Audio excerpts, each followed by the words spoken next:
जय श्री कृष्णा। आप सभी को फाल्गुन मास के शुक्ल पक्ष की आमल की एकादशी की ढेरों शुभकामनाएं। आज के इस वीडियो में हम बात करेंगे कि आमल की एकादशी का व्रत किस दिन किया जाएगा, व्रत की विधि क्या है, साथ ही इस दिन आंवले का पूजन आवश्यक है तो आंवले की पूजा आपको कैसे करनी चाहिए। किसी के पास यदि आंवला उपलब्ध ना हो, आंवले का पौधा ना हो, तो वो किस प्रकार से पूजा करे, क्योंकि आंवला इस एकादशी पर अनिवार्य बताया गया है। तो उस अवस्था में क्या उपाय हैं जो पुराण कहते हैं कि किस प्रकार से आपको पूजन करना चाहिए। साथ ही इस एकादशी की शास्त्रीय पूजा विधि क्या है, इस एकादशी के व्रत के नियम क्या हैं। सभी एकादशियों के व्रत के अलग अलग नियम होते हैं जिनके अनुसार व्रत को करना चाहिए। तो इस फाल्गुन मास के शुक्ल पक्ष की आमल की एकादशी के नियम क्या हैं। इस एकादशी को रंग भरी एकादशी भी कहा जाता है। क्या कारण है कि इसको रंग भरी एकादशी कहा जाता है, और इस दिन भगवान शंकर और माता पार्वती की पूजा का विधान क्या है, क्यों है और कैसे करना चाहिए। पूजा के लिए शुभ मुहूर्त क्या रहेगा, पारण के लिए शुभ मुहूर्त क्या रहेगा, पारण के नियम क्या हैं, किस प्रकार से पारण आपको करना चाहिए। साथ ही बताएंगे कि त्रिवेणी का जल यदि आप लाए हैं तो कैसे आप इस एकादशी पर भगवान का अभिषेक करा के और त्रिवेणी के स्नान को पूर्ण कर सकते हैं। इस प्रकार से संपूर्ण जानकारी एकादशी के बारे में, आने वाली एकादशी के बारे में आपको प्रदान की जाएगी। आप देख रहे हैं देवभूमि ज्योतिष संस्थान का प्रतिष्ठित YouTube चैनल देवभूमि धार्मिक। आपसे निवेदन है कि कृपया वीडियो यदि थोड़ा सा भी अच्छा लगे, उपयोगी लगे, तो एक बार लाइक अवश्य कर दीजिएगा, क्योंकि आपका एक लाइक हमारे लिए बहुत महत्वपूर्ण होता है। हमारी जानकारी कितनी अच्छी है, कितनी उपयोगी है, इसका अंदाजा इसी से लगता है कि कितने लाइक हमारे वीडियो पर आए हैं। तो हमारी मेहनत को सार्थक साबित करने के लिए कृपया एक बार लाइक अवश्य कर दीजिएगा। अपने व्रत की सफलता के लिए, अपने जीवन से दुखों का अंत करने के लिए कमेंट बॉक्स में अवश्य लिखिएगा जय श्री हरि या ओम नमः भगवते वासुदेवाय। भगवान का यह मंत्र जब भी लिखा जाता है तो उससे एक सकारात्मक ऊर्जा उत्पन्न होती है, और वह ऊर्जा आपके जीवन में सकारात्मक परिवर्तन लेके आती है। तो अपने जीवन में सकारात्मक परिवर्तन लाने के लिए अवश्य ही आपको भगवान का यह मंत्र लिखना चाहिए। आप देख रहे हैं देवभूमि ज्योतिष संस्थान का प्रतिष्ठित YouTube चैनल देवभूमि धार्मिक। जानकारी आरंभ करते हैं। आने वाली जो एकादशी है उसकी व्रत की तिथि को लेकर बड़ा संशय है कि व्रत 9 तारीख को किया जाए या 10 तारीख को, क्योंकि दोनों ही दिन एकादशी है।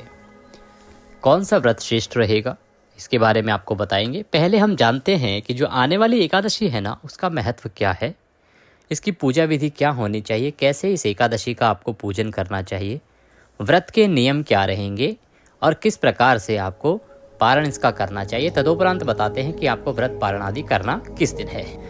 आने वाली एकादशी जिसे आमल की एकादशी या आंवला एकादशी के नाम से जाना जाता है, जैसा कि नाम से ही ज्ञात होता है, इस एकादशी पर आंवले का बहुत अधिक महत्व है। इस एकादशी पर आंवले के 5 प्रयोग कहे गए हैं जो आपको करने चाहिए। इस एकादशी के दिन आंवले का महत्व इतना अधिक है कि आप इस एकादशी पर भगवान श्री हरि का पूजन करें या ना करें, परंतु आपको आंवले की पूजा अवश्य ही करनी चाहिए। और जो 5 प्रयोग हैं इनको आपको अवश्य ही इस एकादशी के दिन करना चाहिए, तभी आपका जो व्रत है वो पूर्ण माना जाता है। तो आपको इन 5 प्रयोगों के बारे में जानकारी देंगे कि क्या 5 प्रयोग हैं जो आपको इस दिन करने चाहिए। 5 प्रयोगों की जानकारी प्रदान करें उससे पहले जानना आवश्यक है कि जिसके पास यदि आंवले का वृक्ष नहीं है, पौधा नहीं है, तो वो किस प्रकार से इस एकादशी के दिन आंवले का पूजन करें। देखिए, मुख्य रूप से तो इस एकादशी का पूजन जो है वो आंवले की जड़ में किया जाता है, अर्थात जो भी, चाहे वो गमले में हो, चाहे पृथ्वी में लगा के रखा हो, पौधा हो, वृक्ष हो, छोटे गमले में हो, परंतु आंवले के वृक्ष की ही महिमा अधिक बताई गई है। तो आप प्रयास कीजिएगा कि आंवला कहीं आपके नज़दीक के किसी मंदिर में हो, क्योंकि अधिकतर जो मंदिर होते हैं उनमें आंवले का वृक्ष होता है। हमारे यहाँ पे हमने लगवा के रखा था, तो आंवले का वृक्ष सभी जगह होता है। अगर नहीं है और आपके घर में भी आंवले का पेड़ या वृक्ष नहीं है, तो फिर आप आंवले का पूजन कैसे करेंगे। उस अवस्था में आप आंवले का फल ले लीजिएगा। आंवले का फल किस प्रकार से लेंगे, आंवला आप जो खाने में प्रयोग होता है ना, वह आंवला लीजिएगा और उसका पूजन कीजिएगा आंवले के वृक्ष के रूप में, कि आप आंवले का पूजन कर रहे हैं। आंवला देव को उसी में देखिएगा। अब कैसे पूजन करना है इसकी विधि जब पूजा विधि हम बताएंगे तो उसमें बताएं। तो इस प्रकार से ये आवश्यक है। अब बात करते हैं पूजा विधि की, किस प्रकार से आपको पूजन करना चाहिए इस दिन, क्या क्या सामग्री इस दिन आपको लगेगी। पूजा सामग्री आप कहीं नोट कर लीजिए एक बार, जिससे कि आप भूले नहीं, या इस वीडियो को सेव कर लीजिएगा, जिससे कि जब आप सामग्री लेने जाएं तो आप वहां प्ले करके देख लें। अगर कोई चीज़ भूलें तो चेक कर लीजिएगा। पूजा सामग्री में आपके पास आंवले का वृक्ष होना चाहिए, आंवले का पौधा होना चाहिए, गमला होना चाहिए। ये मिले तो सर्वोत्तम है, ये ना मिले तो आंवले का फल ले लीजिएगा। आंवले आप कम से कम 3-4 लीजिएगा, क्योंकि पूजा में भी आंवला प्रयोग होगा। आंवले के अलावा भगवान श्रीहरि की तस्वीर या प्रतिमा आपको अवश्य लेनी चाहिए। अगर कोई चौकी आपके पास हो पूजा के लिए तो वह चौकी लीजिएगा। चौकी के लिए यदि पीला वस्त्र भी आपके पास उपलब्ध हो सके तो उत्तम रहेगा, वह भी ले लीजिएगा। इसके अतिरिक्त रौली, मौली, पान, सुपारी, लौंग, इलायची, धूप, दीप। नैवेद्य में आप भगवान को अर्पित करने के लिए कोई फल ले लीजिएगा, मिठाई ले लीजिएगा, या आप मिश्री भी अर्पित कर सकते हैं तो मिश्री ले लीजिएगा। फूलों की माला और खुले फूल लीजिएगा। फूलों की माला कितनी होंगी, देखिए, एक आंवले को अर्पित करेंगे, एक भगवान श्री हरि विष्णु को। इस दिन जो कथा में वृतांत आता है ना, वो पूर्ण कुंभ का भी आता है कि पूर्ण कुंभ भी आपको स्थापित करना चाहिए, तो आप तीसरी माला घड़े के लिए ले सकते हैं। एक घी का दीपक लगाइएगा और एक धूप बनाइएगा। एक तांबे का लोटा और थोड़ा सा गंगा जल आपके पास होना चाहिए। गंगा जल ना हो तो त्रिवेणी का जल यदि आप लाए हैं, कुंभ स्नान करके आए हैं, तो वह जल रखिएगा। उसकी विधि भी आपको बताएंगे। आचमनी कराने के लिए एक चम्मच रख लीजिएगा। जल आचमनी कराने के लिए यदि आचमनी हो छोटी आपके पास तो वह ले लीजिएगा। भगवान को अर्पित करने के लिए इत्र आप अवश्य ले लीजिएगा। कुंभ की स्थापना के लिए आपको एक घड़े की आवश्यकता होगी, घड़े के ऊपर पूर्ण पात्र की आवश्यकता होगी, एक नारियल की आवश्यकता होगी। नारियल पे आप मौली भी लपेट सकते हैं। अगर आपके पास लाल वस्त्र हो तो लाल वस्त्र ले लीजिएगा। और 5 पल्लव अर्थात आम के या अशोक के पत्ते 5 या 7 आपको अवश्य लेने चाहिए। इस सारी सामग्री को आपने एकत्र कर लेना है, पहले ही लेके रख लीजिए, एक दिन पहले ही, जिससे कि जब आप अगले दिन एकादशी का पूजन करेंगे सुबह सुबह तो ये सामग्री आपके पास उपलब्ध हो। इस प्रकार से सामग्री एकत्र करने के बाद आपको एकादशी के दिन इसका सुबह सुबह पूजन करना है। और दशमी के दिन के कुछ नियम होते हैं जिनका आप अवश्य पालन कीजिएगा कि दशमी के दिन अर्थात व्रत के एक दिन पहले आपको रात्रि का भोजन नहीं करना चाहिए। यदि संभव हो आपके लिए तो छोड़ दीजिएगा, परंतु अगर संभव ना हो तो आप कर लीजिएगा। लेकिन ध्यान रखिएगा कि तामसिक पदार्थों का प्रयोग उसमें नहीं होना चाहिए। लहसुन, प्याज आदि भी व्रत के एक दिन पहले वर्जित बताए गए हैं। इस दिन आपको मसूर की दाल, चने की दाल नहीं खानी चाहिए व्रत के एक दिन पहले दशमी तिथि को। इस दिन आपको हरी शाक सब्जियां भी नहीं खानी चाहिए। शहद का प्रयोग भी वर्जित बताया गया है। तो इन नियमों का पालन करते हुए दशमी का दिन बिताइए। एकादशी को आप सुबह सूर्योदय से पहले उठ जाइएगा। सूर्योदय से पहले उठ के स्नान आदि करके भगवान भास्कर को जल दे के पूजा सामग्री एकत्र करके और जो आपका पूजा स्थल है जहां आपने पूजन करना है एकादशी का, वहां पे आसन लगा के बैठ जाइएगा। यदि आपके पास आंवले का वृक्ष है या पौधा है तो उसको भी अंदर जहां पूजा स्थल है वहां रख लीजिएगा। यदि आंवले को आप उठा के नहीं ला सकते तो जहां आपने आंवला रखा हुआ है या मंदिर में अगर आंवला लगा हुआ है तो वहीं जाके आप पूजन कर लीजिएगा। अगर संभव हो तो वहां पर भगवान श्री हरि की प्रतिमा साथ में लेके जाइएगा, वो स्थापित कीजिएगा। अब इसको 2 प्रकार से कर सकते हैं। यदि आप मंदिर में जाके पूजन कर रहे हैं तो भगवान श्री हरि का सांकेतिक पूजन कीजिएगा और आंवले का पूजन वहाँ कर लीजिएगा। और यदि आपके पास घर पर ही सारी चीज़ें उपलब्ध होती हैं तो वह सर्वोत्तम है। आप भगवान श्री हरि का पूजन भी करेंगे, कलश का पूजन भी करेंगे और आंवले का पूजन भी। हम आपको सारी विधि बता रहे हैं, जो आपके सुविधा के अनुसार हो उसके अनुसार आप कर लीजिएगा। कुछ चीज़ें ऐसी होती हैं व्रत में जो आपको अनिवार्य रूप से करनी होती हैं, उनको हम हाईलाइट करके बता देंगे कि ये आपको अवश्य ही करना है। ये आपकी इच्छा शक्ति पर नहीं है कि आपका मन करे तो करें, ये अवश्य करना है, वो हम आपको विशेष रूप से बता देंगे। तो सामग्री आप एकत्र कर लीजिए। सामग्री एकत्र करके आसन लगा के बैठ जाइए। जो लोटा है तांबे का, उसमें पहले थोड़ा सा गंगा जल डालिए, या तो त्रिवेणी का जल है तो वो भरिए और उसके बाद शुद्ध जल भर लीजिए। सबसे पहले हम सारी सामग्री का पवित्रीकरण करेंगे। पवित्रीकरण करने के बाद जो स्थान है उसका पवित्रीकरण करेंगे, भगवान की स्थापना करेंगे, संकल्प करते हुए व्रत को और पूजन को आगे बढ़ाएंगे। तो एक पुष्प लीजिए, पुष्प को जो लोटे में जल है उसमें डुबोइए और सभी जगह पर जल के छींटे दीजिए। यहाँ वहाँ जहाँ भी सामग्री रखी है, जहाँ आप बैठे हैं, जहाँ भगवान की स्थापना करनी है, उन सभी जगहों पर जल के छींटे दीजिए। हम यहाँ से मंत्र बोलते हैं, ओम पवित्रो अपवित्रवांग सर्वांग वस्थांगतोऽपि वां यः स्मरेत पुंडरीकाक्षं सवयंतरः शुचिः। ओम। इस प्रकार से आपने स्थान का पवित्रीकरण किया और सभी सामग्री का पवित्रीकरण किया है। अब आप जल आचमनी करेंगे 3 बार। तो चम्मच से अपने सीधे हाथ पर जल लेंगे, पहले हाथ धोएंगे, फिर एक एक मंत्र पर एक एक बार जल पिएंगे। हस्तो प्रक्षालनम, हाथ धो लीजिए, चम्मच से अपने हाथ पे जल लीजिए और हाथ धो लीजिए। सीधे हाथ पे जल लीजिए चम्मच से। ओम माधवाय नमः, ओम नारायणाय नमः, ओम वासुदेवाय नमः। इस प्रकार से 3 मंत्र पे एक एक चम्मच जल आपने पी लेना है। ओम ऋषिकेशाय नमो नमः। हस्तो प्रक्षालनम, हाथ धो लीजिए।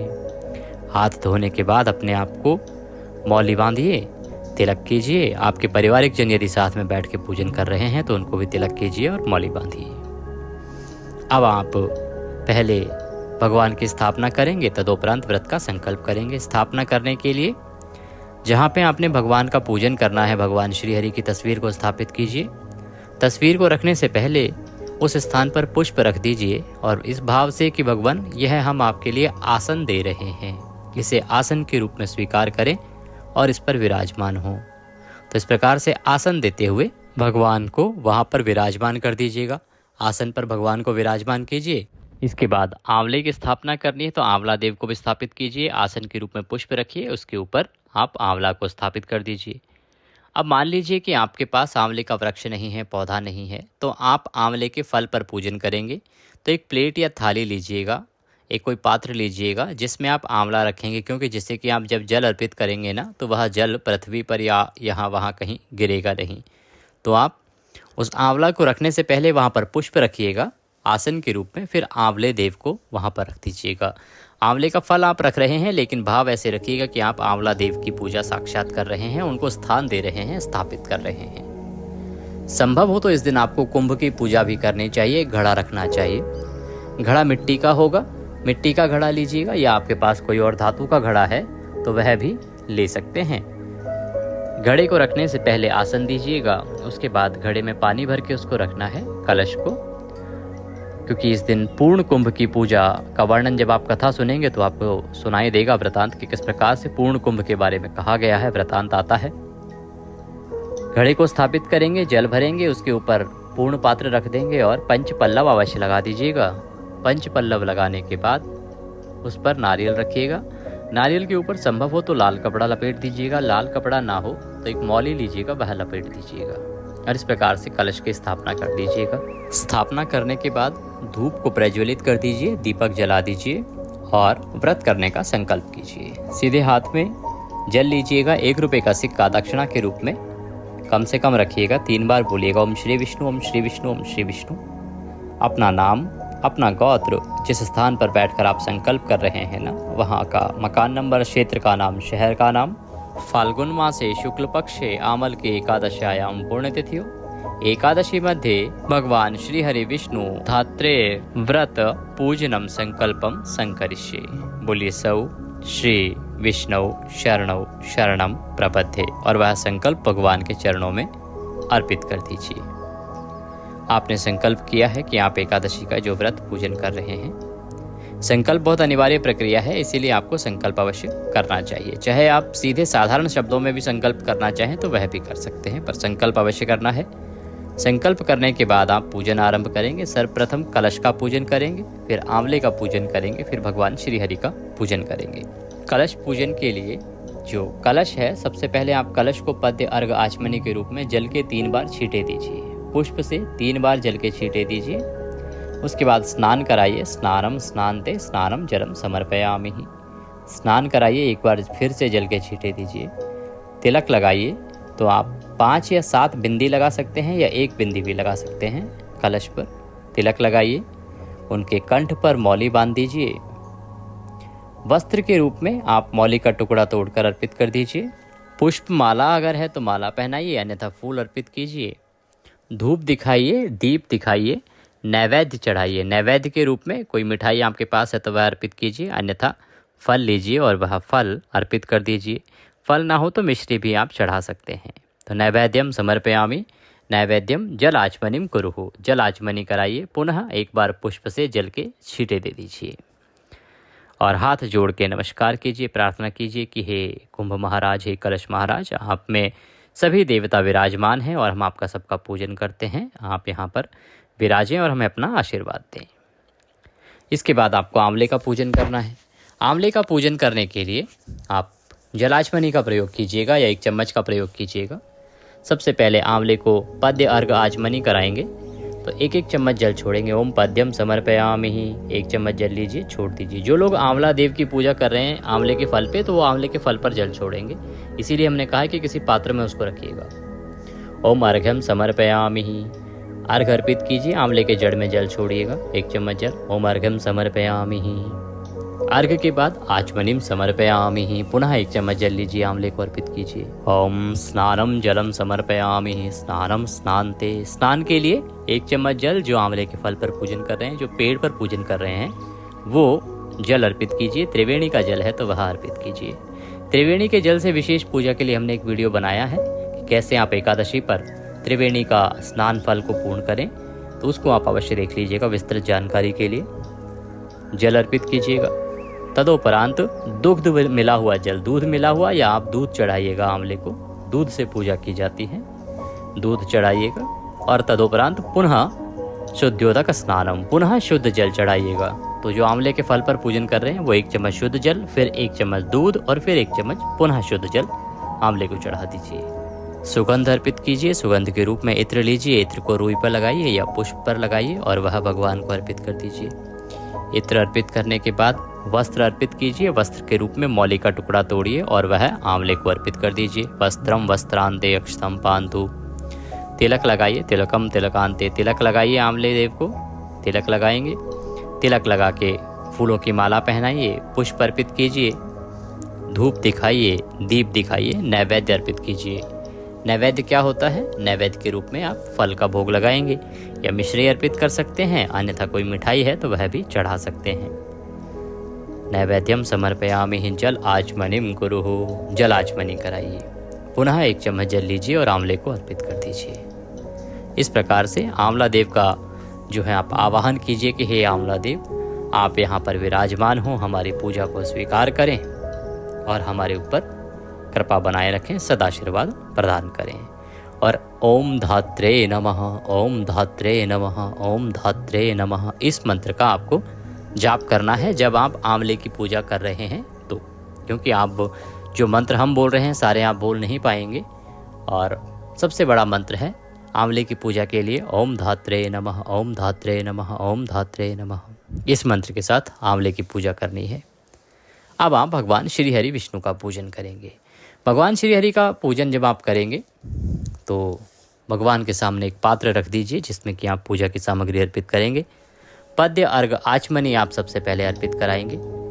बता दें कि इसके बाद आपको बताएंगे कि आंवले के 5 प्रयोग क्या हैं जो आपको इस एकादशी पर अवश्य ही करने चाहिए। भगवान का पूजन करने के लिए पद्य अर्घ आचमनी कराएंगे। भगवान को 1-1 चम्मच जल अर्पित करेंगे। ओम पद्यम समर्पयामि, ओम अर्घ्यम समर्पयामि, ओम आचमनीम समर्पयामि, आचमनी के रूप में जल अर्पित कर दीजिए। जल आचमनी कराने के बाद स्नान कराएंगे। स्नानम स्नानते, स्नानम जलम समर्पयामि, पुनः 1 चम्मच जल अर्पित कर दीजिए। जो तस्वीर पर पूजन कर रहे हैं वो ये जल अर्पित कर रहे होंगे। तस्वीर के सामने एक कटोरी रख के, जो प्रतिमा पर पूजन कर रहे हैं वो प्रतिमा पर चढ़ा सकते हैं जल, क्योंकि प्रतिमा को तो अर्पित किया जा सकता है। स्नान कराने के बाद आप इत्र अर्पित करेंगे। इत्र फुलेल लेपनम, इत्र अर्पित कीजिए। इत्र को पुष्प पर लगाइए या रुई पर लगाइए, भगवान को चढ़ा दीजिए। इत्रम समर्पयामि, वस्त्रम वस्त्रांते, वस्त्र पहनाइए। वस्त्र के रूप में मौली का टुकड़ा तोड़िए और भगवान श्री हरि को अर्पित कीजिए। वस्त्रम वस्त्रांते, जनेऊ यदि आपके पास है तो आप भगवान को जनेऊ अर्पित कीजिए।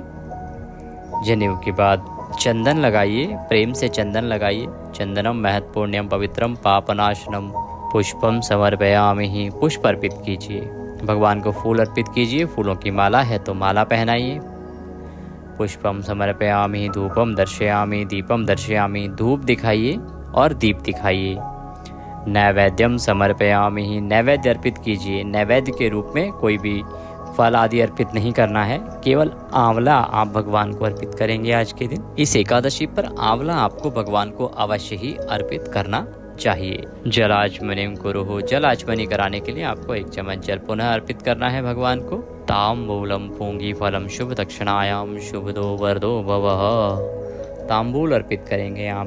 तांबूल क्या, या तो बना बनाया पान ले आइएगा, मीठा पान, अन्यथा पान का पत्ता लीजिएगा, उसमें 2 लौंग, 2 इलायची, 1 सुपारी रखिएगा, पान का बीड़ा बनाइएगा और वह अर्पित कर दीजिएगा। इस प्रकार से तांबूल अर्पित करेंगे। ताम्बूलम पूंगी फलम शुभ दक्षिणायाम, दक्षिणा अर्पित कीजिए भगवान को। जो भी दक्षिणा अर्पित करना चाहते हैं दक्षिणा अर्पित कीजिए। शुभदो वरदो भवः, भगवान से प्रार्थना कीजिए कि हे प्रभु हमारी इस पूजा को स्वीकार करें, हमारे यहाँ वास करें और कल हम आपका विसर्जन करेंगे एकादशी के व्रत को पूर्ण करके। तो भगवान का इस प्रकार से आपने पूजन किया है, उनका आवाहन किया है और अब वो विराजमान है आपके घर में। तो आपको नियमों का पालन करना है, शुद्धि का ध्यान रखना है कल तक, जब तक कि आप पारण नहीं कर लेते हैं। इसके बाद आपको कथा श्रवण करनी है। कथा एकादशी की आपको अवश्य सुननी चाहिए। साथ में विष्णु सहस्त्र नाम का पाठ भी अगर आप सुनते हैं तो वह बहुत अच्छा होता है। दोनों ही वीडियो हम समय से आपके लिए अपने चैनल पर अपलोड कर देते हैं। कथा सुनते समय ध्यान रखें कि सही कथा को ही सुने, क्योंकि YouTube पर बहुत सी कथाएं, किसी भी कथा को एकादशी के नाम पर सुना दिया जाता है, तो सही कथा अवश्य सुने।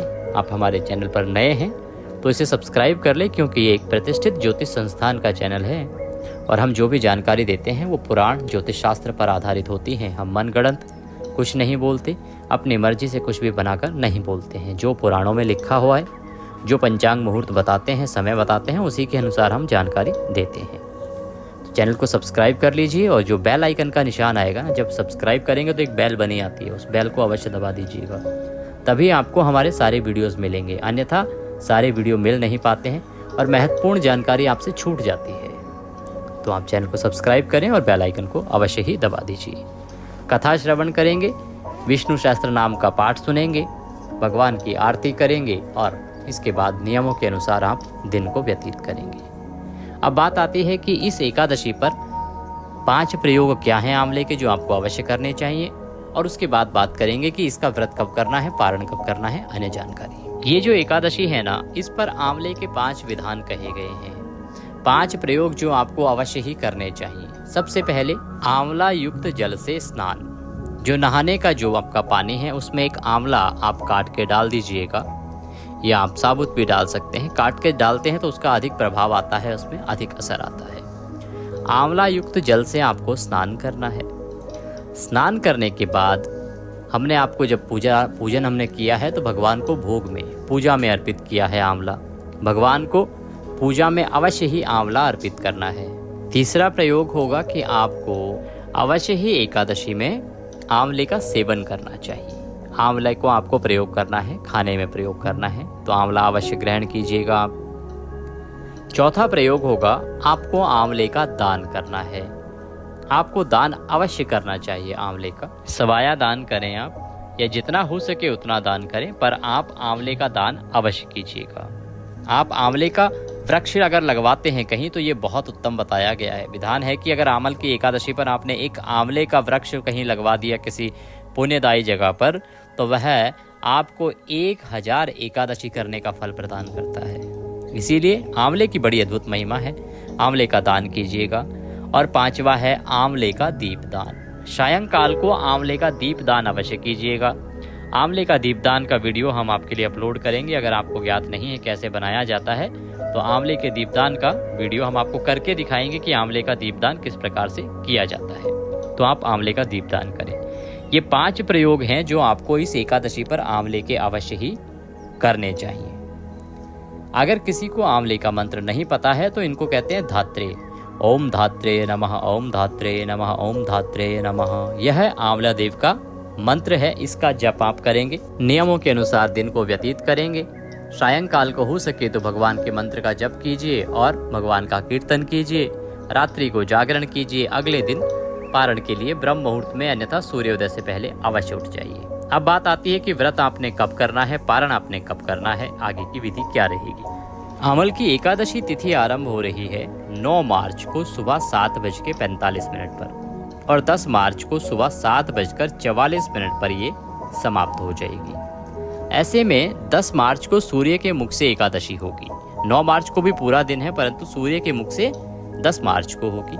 दूसरा, इस दिन व्रत करने पर द्वादशी भी बीच में आ रही है, तो ये द्वादशी युक्ता व्रत भी हो जाएगा। एकादशी का सूर्य के मुख से एकादशी और द्वादशी का आना, ये सबसे उत्तम दिन होता है द्वादशी युक्ता व्रत। इसीलिए आपको व्रत करना चाहिए 10 मार्च को। 10 मार्च को आप व्रत करेंगे, 11 को पारण करेंगे। पारण के लिए विस्तृत जानकारी हम अपने वीडियो में आपको पारण स्पेशल वीडियो में देंगे, जिसमें विधि, भोग, मंत्र आदि सब कुछ बताएंगे। पारण आप करेंगे 11 को। शुभ समय रहेगा सुबह 6:35 से 8:13 तक। विस्तृत जानकारी के लिए विस्तृत वीडियो देख लीजिएगा। ये जानकारी यदि थोड़ी सी भी अच्छी लगी हो तो इस वीडियो को लाइक अवश्य कर दीजिएगा। चैनल पर नए हैं तो सब्सक्राइब कर लीजिएगा। भगवान सब पर कृपा करें। जय श्री हरि।